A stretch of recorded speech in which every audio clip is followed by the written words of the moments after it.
नमस्कार शेतकरी बंधूंनो, मी सुधीर विषय सहाय्यक तंत्रज्ञान व्यवस्थापक आत्मशाखा समुद्रपूर आपल्यासोबत आपल्या तालुक्याचे पीटीएम श्री राजेंद्र चांदेकर साहेब आहे. आपण आज राष्ट्रीय नैसर्गिक शेती मिशन अंतर्गत आपण अग्नी अस्त्र तयार करून आलो आहे आणि या अग्नी अस्त्रासाठी आपल्याला 5 किलो कलिंगडचा पाला, अर्धा किलो मिरची, अर्धा किलो लसूण आणि 20 लिटर गोमूत्र आपण घेतला आहे.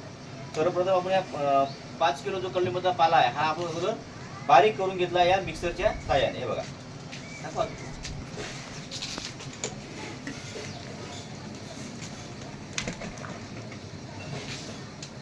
याप्रमाणे बारीक करून घेतला. सोबत आपण मिरची सुद्धा पेस्ट तयार करून घेतली. त्यानंतर अर्धा किलो लसूण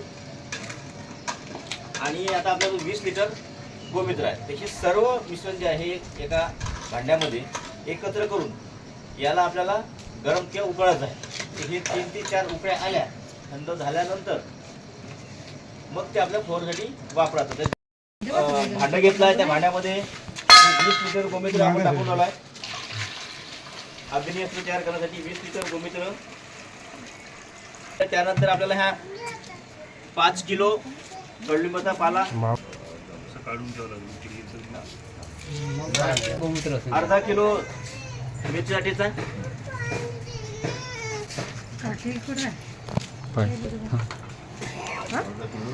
आणि अर्धा किलो लसूण पेस्ट. याला आपल्याला 3 ते 4 उकळ्या येऊ देणे, बरोबर. 3 ते 4 उकळ्या आल्यानंतर 48 तास थंड करणे आणि मग वापर करणे. पिकाची अवस्था पाहून 200 ते 300 ml प्रति पंप हे अग्निअस्त्र मिसळून पिकावर फवारणी करावी. म्हणजे मोठ्या प्रकारच्या सर्व अळ्या, खोडात असू द्या, फांदीत असू द्या, त्यांचं समजा नियंत्रण करण्याचा वापर, तर सगळ्या किडीसाठी आपले उपयुक्त अग्निअस्त्र आहे. आणि याचा मात्र खर्च किती आला आपल्याला?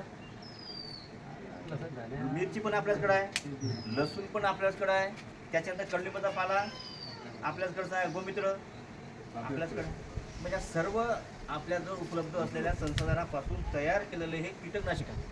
आणि किती वेळ लागला? जास्तीत जास्त अर्धा ते 1 तासामध्ये पूर्ण हे तयार होते. पण याच्यापासून आपली पैशाची बचत किती होती? म्हणजे उत्पादन खर्च कमी करण्याचं एकमेव हे माध्यम आहे. त्याच्यानंतर हे रासायनिक नाही, बरोबर आहे. हे सगळं नैसर्गिक आपण पद्धतीने केलं ते सुद्धा उपयुक्त आहे. म्हणून आपण सुद्धा याप्रमाणे तयार करा. किंवा आपण आता BRC मध्ये सुद्धा तयार केला आहे, तर सर्वांनी 1 लिटर 2 लिटर घेऊन आपली त्या 1 एकर नैसर्गिक शेतीमध्ये फवारणी करा. त्याप्रमाणे आपण सुद्धा हे अग्निअस्त्र करावे अशी मी विनंती करतो. धन्यवाद.